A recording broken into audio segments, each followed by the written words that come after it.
everyone! Welcome back to my YouTube channel. This is Mami Costa Vlogs. It's Sunday afternoon. Kasama ko si asawa. Tari! Kakauwi lang niya galing work. Wala pa po siyang day off. Aww. So, dahil hindi siya nakapag-off yesterday and today, we will go out to have a quick dinner outside. Go out na nga, outside pa. Redundant na naman ako. Ayan, so kakain lang po kami ng dinner kasi hindi ako nakapagluto dahil medyo maaga siyang umuwi. So, tinamad na naman ng lola nyo. So, lumabas kami, bukod sa kami ay kakain sa labas, pupunta rin kami sa supermarket para bumili ng lulutuin naming pang-ulam naman for tomorrow. Ayan, so pang-ulam, pambaon sa office. Ayan, so we are planning to cook tinolang manok. Chicken tinola in English. Yan. Para sa aming pambaon bukas. Ayan, so samahan nyo kami. Kakain kami dito sa maliit na Filipino restaurant malapit dito sa bahay namin. Kaya nagwo-walk lang kami. So tara na, join us for this afternoon vlog.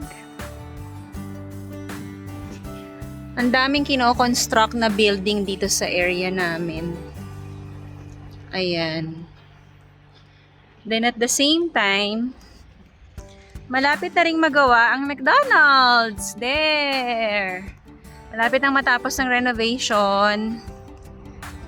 So, most probably baka mag-open to siguro November. Ayun! Excited na ako mag-open yan kasi meron yan McCafe. Ayan. So, syempre, sira na naman ang diet. So, ito yung area namin. Nakita nyo na to before, yung sa mga una kong vlog. Nandun banda yung kakainan namin. So, walk lang hanggang sa makarating kami doon. Maganda na yung panahon, hindi na ganun kainit. Hindi na ako pinagpapawisan todo. Unlike before, pag lumabas ka, konting lakad pa lang, Diyos ko, bumabaha na yung pagmumukha ko sa pawis. Ngayon, hindi na. Tolerable na yung init ng panahon.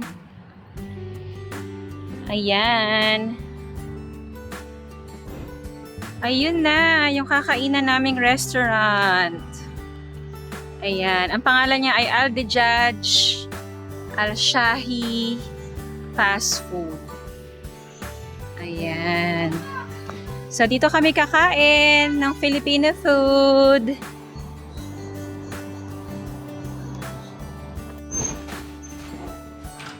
Ayan, ang kanilang menu. Orderin natin. Ayan, may danggit sila. Ikaw, gusto mo? Ito. Ano, yung inasal na lang. Kuya, isang order ng grilled chicken inasal na may only rice. For dine-in po.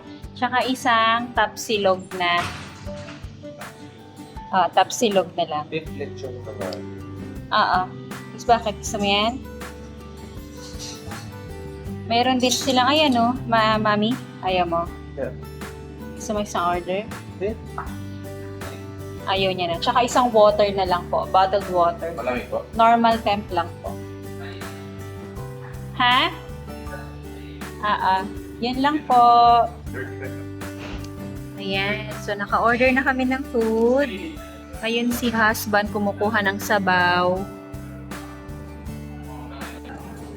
Nakakatuwa dito sa area namin kasi maraming Filipino restaurants.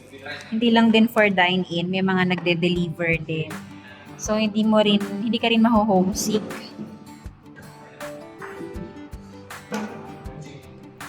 So, hintayin natin dumating ang order. Ayan na.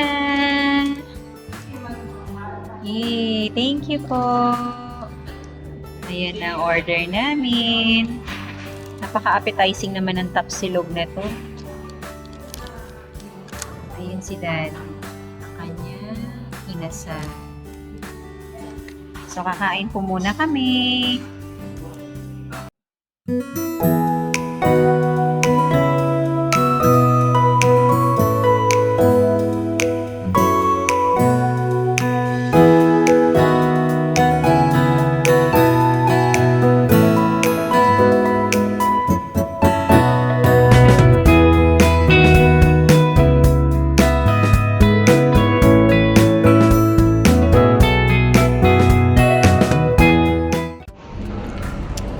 Tapos na kami kumain.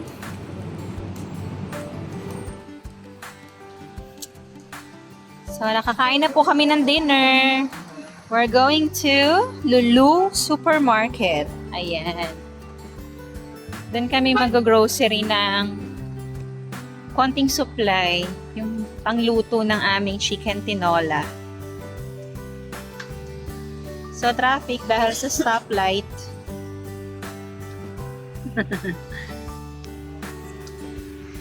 So, ayan yung Lulu Supermarket. May pa-Christmas lights na sila sa labas.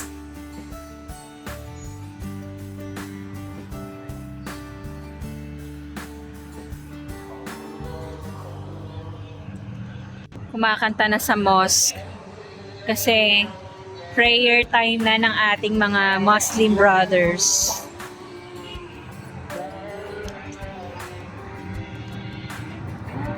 And we're going inside Lulu.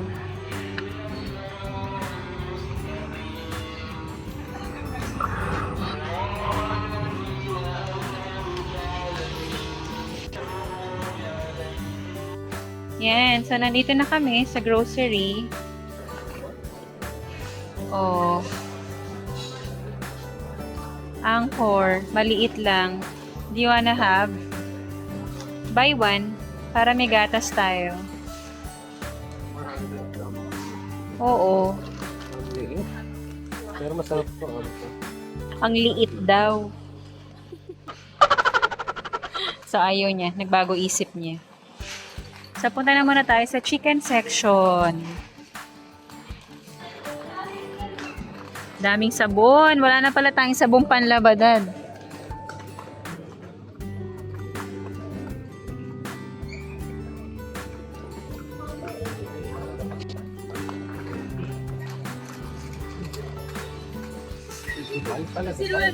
Talaga ba? Parang hindi rin ako maniwala. Pag-iisa na lang yata yun eh. So, tatapusin po muna namin ang pag-grocery. Then, we'll get back to you.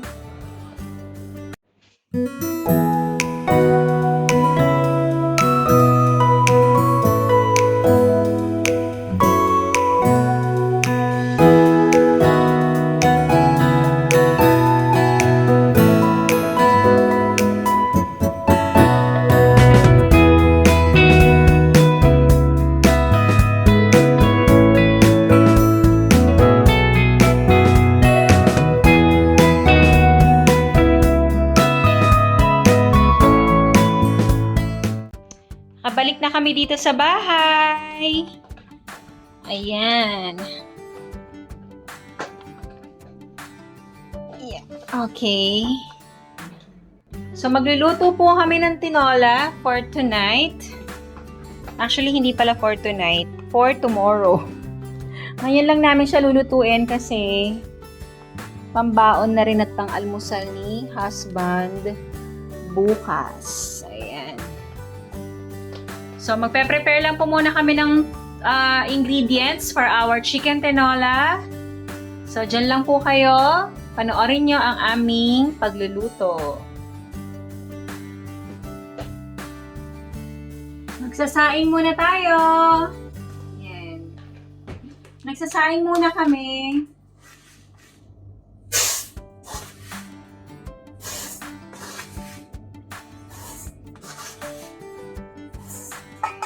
Itong sinasain ko, pang-almusal to ni asawa for tomorrow, then pambaon ko sa office. So, sinasain na namin siya sa gabi. Kasi kinabukasan, iniinit ko rin naman ulit sa microwave oven.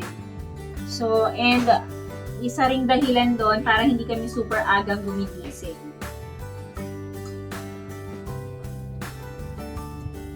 So, etong sinain ko, 4 na gatang. Minsan umaabot na to hanggang gabi pag uwi namin. Para meron na rin kaming agad kakainin. So, ganun ang routine namin ni Herbert.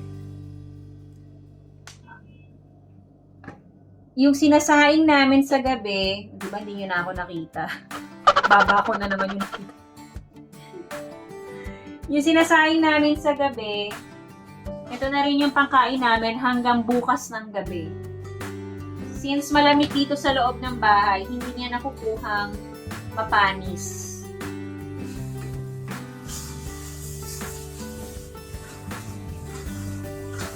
So, isang buong manok yung binili namin. Bumaba siya saglit kasi pupunta siya sa Spini Supermarket. Yung dating pinuntahan natin. Na-tour ko na kayo before doon. Nabanggit ko sa inyo dun sa vlog ko na doon siya bumibili ng paa ng manok. Ayan. So, nag-crave siya sa paa ng manok. Kaya ngayon, yung chicken tinola namin, hahatiin daw namin yon. Kasi pag nakabili siya ng paa ng manok, half nung tinola is the chicken na malaman at isasama niya yung paa ng manok niya.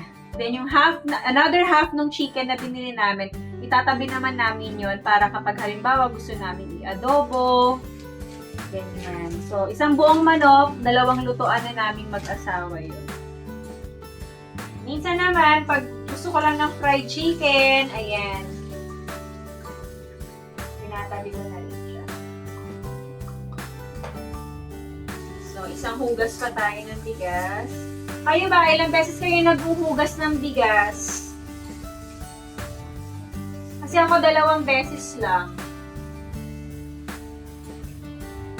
Yung iba parang 3 beses yata, no?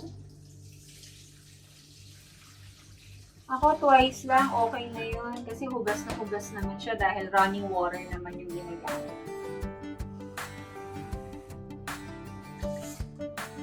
Buti na lang na-invento ang rice cooker, no?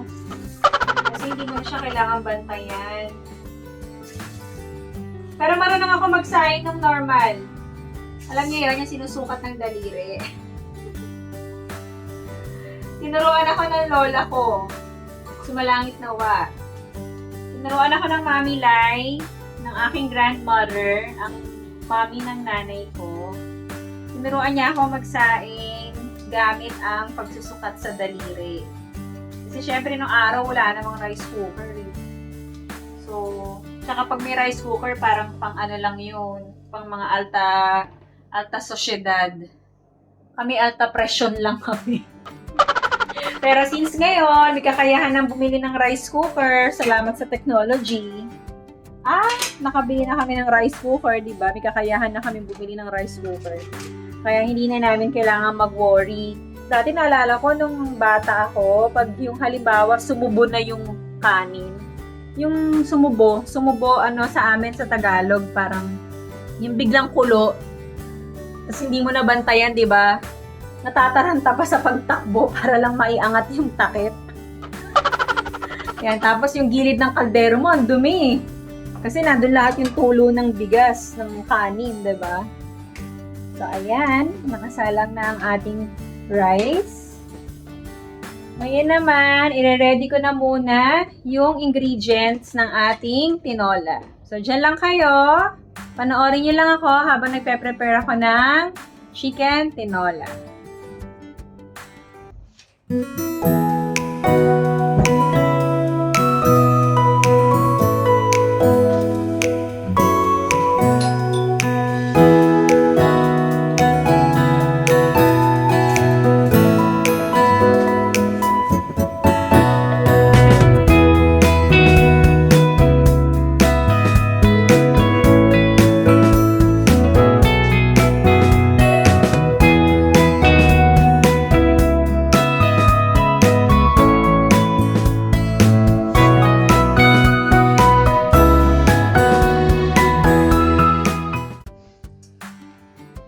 Nakakainis magbalat ng sayote, no? Pag yung ganito. kasi, di ba nakalimutan ko siya. Dapat pala tatanggalan ko muna siya ng dagta. Ayan. Grabe siya, oh. Ang dagta niya, oh. Sobrang madagta. Ay! Subuhay pa yung sayote.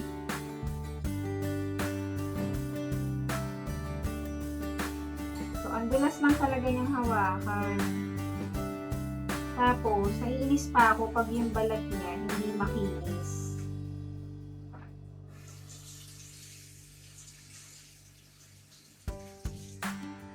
Yung ang dami niyang uka, yun, nakakainis yung ganong sayote kasi ang hirap niyang balatan. Kailangan mo pang kutsilyuhin yung mga singit-singit. Ako pa naman, may phobia ako sa pagbabalat ng matitigas na gulay. Dahil dati, naghiwa ako ng kalabasa. Ayun. Dumulas sa kamay ko, ang ending, nahiwa ako ng kutsilyo. Oh no!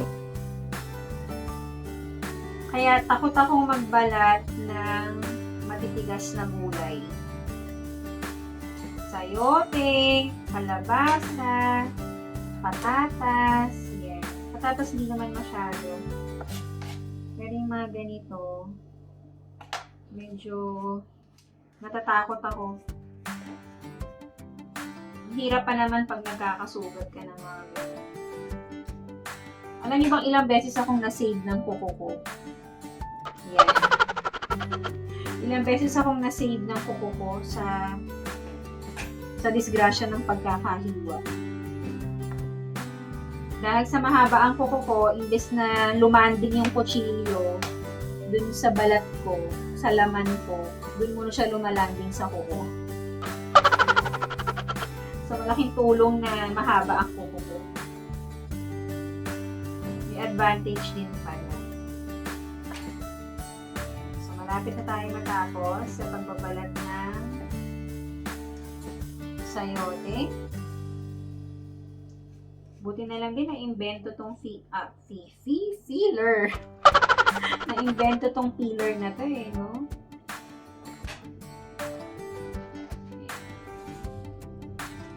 So, ayan eh. Hiliwain na natin ang sayote natin.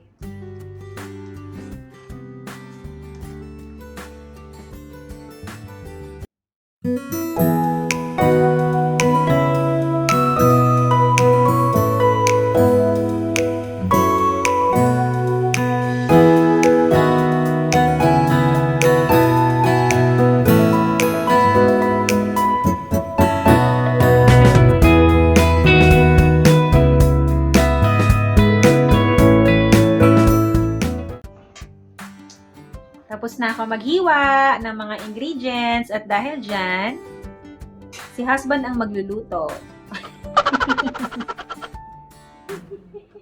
Ayun.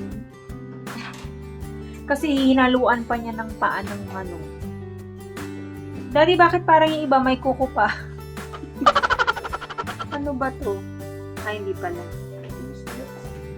So, magluluto na kami ng chicken tinola with paa ng manok.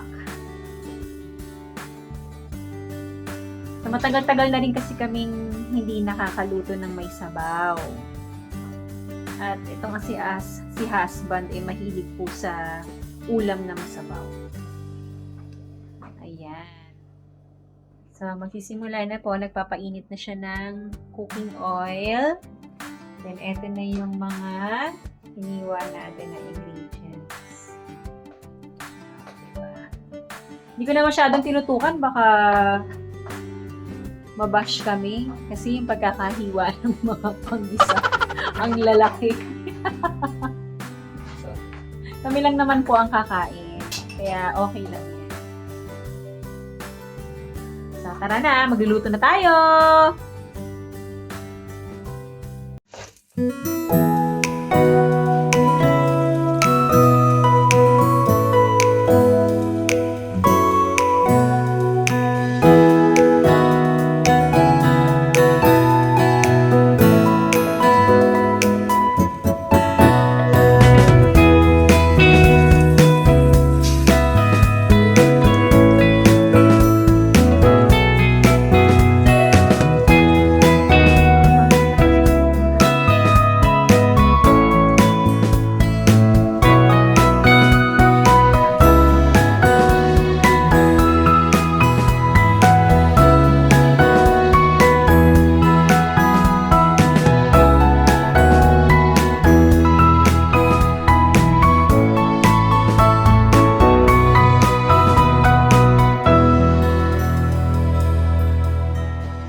Thank you for joining us. If you are new to my channel, please don't forget to subscribe, like, and share Mommy Costa Vlog. See you again next time. Always remember, life is beautiful. Bye!